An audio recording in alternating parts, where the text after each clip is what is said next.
Хей, юу яцхан залуусаа би энэ бичлэгээрээ Дрейк болон Кендрик Ламарын бифийн талаар бол дэлгэрэнгүй ярьж байгаа. За хэрвээ та бүхэн part 1-ийг үзээгүй бол эндээс үзээрэй. Харин энэ бифийн үүсэл гарал бүр дэлгэрэнгүй мэдээлэл сонсох гэх юм бол энэ бичлэгийг үзээрэй. За тэгээ олон юм яриад яхав шууд бичлэгэнд орцгоё. Энэхүү бичлэгийг олон улсын бооцооны сайт OneXBet хамтран үргэж байна. Хэрв та 21 болон түүнээс дээш настай бол тайлбар хэсэгт байгаа линкээр бүртгүүлэн ороод өөрийн мэдээллийг үүсгэн NewsSack гэсэн промо кодыг ашиглан анхны депозитдоо 100% бонус аваарай.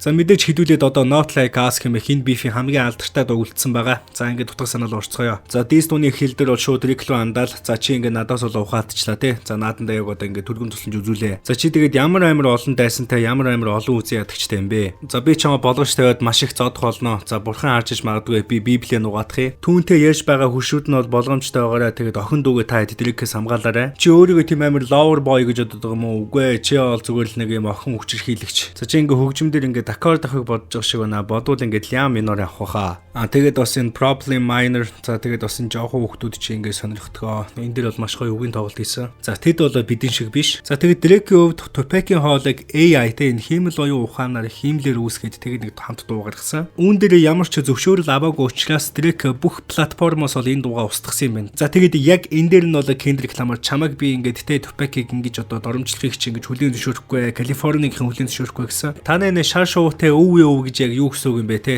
За та хэд бол бүгдээрээ нэг тийм шуу шиг царилсан тэнэг биечүүд. Чи бол өлөгчин, чи бол зүгээр л хүний зарааланд явдаг нэг тийм зарц шиг хүн штэ. Чи бол надаа нэг тийм спортын energy drink аваад ирдэ. Би энэ тэнэг навшиг айл 2009 оноос хойш айлгаж явж байгаа. Тэгээд би чиний олон дотоожны чинь араас ингээд татаад ингээд чамайг унгаана. Энэ өвөө гэд танаа яг лейблийн нэрний чинь товчлол юу юм бэ? Order Vaginal Option Pussy нэг ийм утгатай юм уу. За энэ нь бол мэдээж gay sex-ийг хэлж байгаа. Тэгээ араас нь бүхснэ гэсэн үг.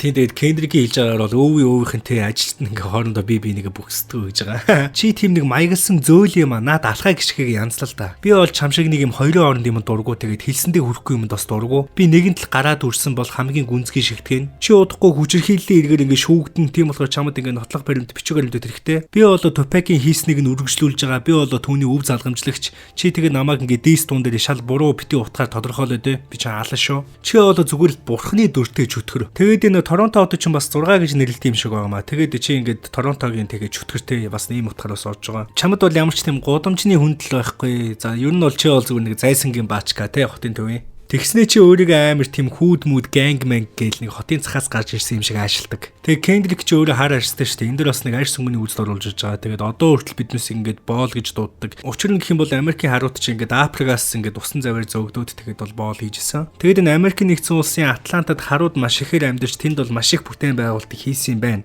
Дрейкийн ээж нь еврей тэгээд аав нь хар арьстай хүн. Тэгэхээр мань хүн бол холимог арьстай хүн гэсэн үг. Тэгээд Кендрик бол энэ дэр нь за чи бити худлаа нэг одоо тийм арьс өнгөний үзлийн эсрэг тэмцдэг юм шиг худлаа бити аашлаад чи зүгээр Атлантаар мөнгө хэрэг болохоор бол явдсан шүү дээ. Рэпер фичер өгдөн шүү дээ. Фичерийн дуунууд ч өнөөдөр Америкийн клубуудад маш их явдаг. Тэгээ чи зүгээр л ингээд фичерийг дагаад ингээд тийм клуб дуулдаг болсон шүү дээ. Фичерийг зүгээр л нэг юм дагаж савсган дээ шүү дээ. Тэгээ чиний тэр аялга хил ам чинь Lil Baby ингээд чамд засч өгсөн. Дрейк чинь 21 Savage тийм альбом хийжсэн шүү дээ. За тэрэн дээр нь бол Кендрик Ламар 21 Savage чамд ингээд гудамжны ингээд нэр хүндийг тэ респект өгсөн. Young Thug болохоор чамайг өөрийг чинь нэг тийм gangsta гэж ойлгуулсан тийм худлаа мэдрэмжийг өгсөн. Quavo бол чамайг тийм North Side-ах Атланта явах гэж хэлсэн. Одоо юу ч яриад байгаа. Тэгээд 2 Chainz бол чамайг сайн гэсэн. Гэхдээ мэдээж худлаа. Чи бол ерөөсөө биднээсээ хаан биш. Чи бол нэг тийм колончлын гар одоо тийм нэг дарангуулагч гар. Чи бол фан, шүтэн бишрэгч. Тэгээд зүгээр нэг тийм гаж донтой бурхны дүрд одоо орсон тиймэрхүү чөтгөр. За тэгээд Not Like Us нэг иймэрхүү утгатай дуу байсан. За Кендрик Ламарын энэ дуу нь болохоор Америкийн нэгдсэн улсын Billboard-ийн Hot 100 chart-ийн 1-р байр те одоо тэргүүлсэн байгаа. За тэгээд хүмүүс бол ерөнхийдөө энэ дист бол Кендрик Ламар албан ёсоор ялцлаа гэд хүлийн зөвшөөрж эхэлсэн. За энэ биф бол мэдээж ингээд дуусна гэж байхгүй. Тэгээд бид нар одоо бифийн үргэлжлэлийг хүлээхэд тулд хэдэн сарч хамаагүй хүлээж магадгүй. Тэгэд 2001 оны 9-р сард бол Jay-Z бол Nas руу дис хийжсэн. Тэгээд Nas бол түүний хариуг нь барих гэж бол хэдэн сар зарцуулсан. Одоо 3 сарын дараа хариу дисээ гаргасан. За тэгээд энэ жоохон бифийн талаар ярих юм бол дис дуу гаргах нь хип-хоп хамтлагч байна, хувь артист мэдчихвэ те. Энэнд нь одоо өрсөлдөөний маш том элемент нь болж өгдөг. За хэдүүлээ тэгээд энэ J. Cole-ийн талаар яриа л да. J. Cole энэ тулаанд орчоод тэгээ буцаагаад шууд тэр дор нь гараа явцсан beef-нд орчоод 7 minute drill гэдэг нэртэй бүр дуу хийснээ уучлалгуугаа гараа явцсан те. Энд нэг яага гараа явчихва. За J. Cole-ийн хувьд бол Might Delete Later хэмэхтэй дараа устгаж магадгүй хэмээх цомогтоо 7 minute drill гэдэг энэ шууд Kendrick Lamar л дийс хийсэн. Дуу гарснаас хойш ердөө 2 хоногийн дараа J. Cole Америкийн нэгдсэн улсын Raleigh хотод болсон Dreamville фестивалийн үеэр одоо тайзан дээр гарахтаа бол уучлалтгүйсэн байна. За би дараагийн дуу дуулах маш их хүсэж байна. Та ч гэсэн сонсохыг хүсэж байгаа бах. Гэхдээ дараагийнхаа дууг дуулахаас өмнө та хэд нэг зүйлийг хандаж хэлэх гэсэн. Та хэдтэй би нэг хоромхон зур ярилцъя л да. Би энэ дууны өмнө хинт чилж байгаагүй түүхээ та хэдтэй хуваалцахыг хүсэж байна. Би энэ цомгоо хийж байхдаа яг л тэм нэг үүлэрхэг харанхуй газар байгаа юм шиг мэдрэмжийг авч ирсэн. Тэгээ би өнөхөр өөртөө амар ихтэлтэй байсан. Би өөрөөсөө амар тэм хүч мэдэрж байсан. Гэхдээ би үүний хажуугаар амар айцтай байсан. Тэгээд би яг хүссэн газараа хүрч чадахгүй байх вэ гэдэг надад бол айц байсан. Тийм ээ би энэ төсөл энэ цомгоор маш их бахархаж байгаа. Гэхдээ нэг л эмийг нь стооцвол. Тэгээ тэр хэсэг намайг тийм амар эр хүн шиг мэдрүүлдэг.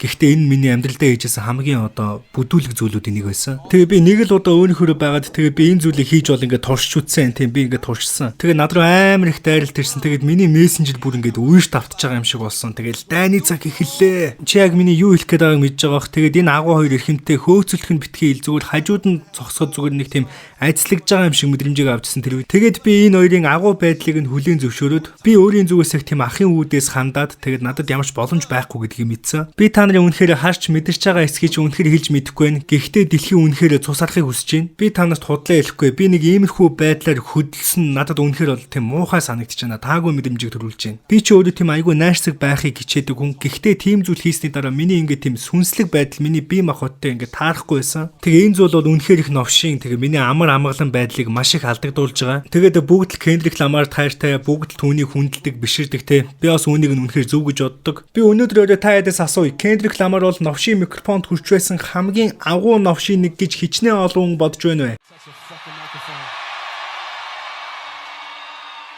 Тэгээ та хэд миний юу хэлэх гэсэн бэ гэдгийг ойлгосон байх гэж найдаж байна. Буруу алхам хийсэн хар залууг бол үнэхээр их уучлаарай. Тэгээ би та хэдэд худлаа хэлэхгүй. Сүүлийн 2 хоног надад ямар их аимшигтай байсан гэж бодож байна. Энэ зүйл нь надад би сүүлийн 10 жил ямар сайхан унтсан бэ, ямар сайхан амарсан бэ гэдгийг маань бол мэдрүүлсэн. Одоо би эргээд зөв зам руугаа явлаа. За ингээд дараагийн дуу.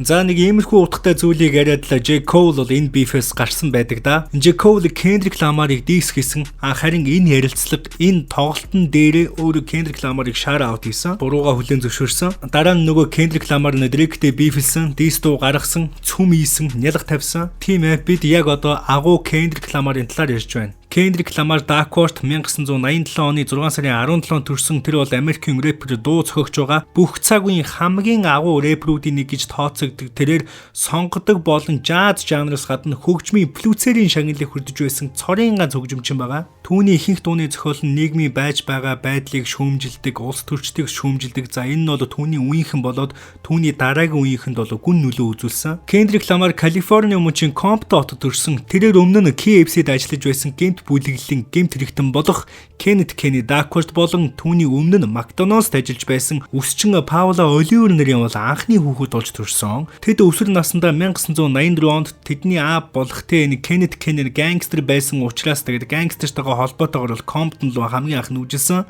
Kendrick Lamar-ыг анх төрөхт нь бол дуучин хөгжмийн зохиолч Eddie Kendricks-ийн нэрээр бол нэрлсэн. За энэ хэм маягаар бол тун удахгүй Kendrick Lamar-ын нэрнээс цааш мэдхгүй бичлэгийг бол хийх болно. Kendrick Lamar болон Drake-ийн beef-ний талаар миний өмнө хийж байсан 2 бичлэг байгаа. За мөн энэтэй оруулаад нийт 3 бичлэг. За та бүгднийг үзэхэд бол бүх зүйл тодорхой болно. За ингээд эцэст нь таны бодлоор энэ түүхэн beef-ийн ялагч нь хэн байв? Та бүхэн комент хэсэгт бичээрэй. Миний энэ удаагийн бичлэг үүгээр өндөрлөж байна. Subscribe дарахаа бүү мартаарай. Suck out. Баяртай үзэгчтэй.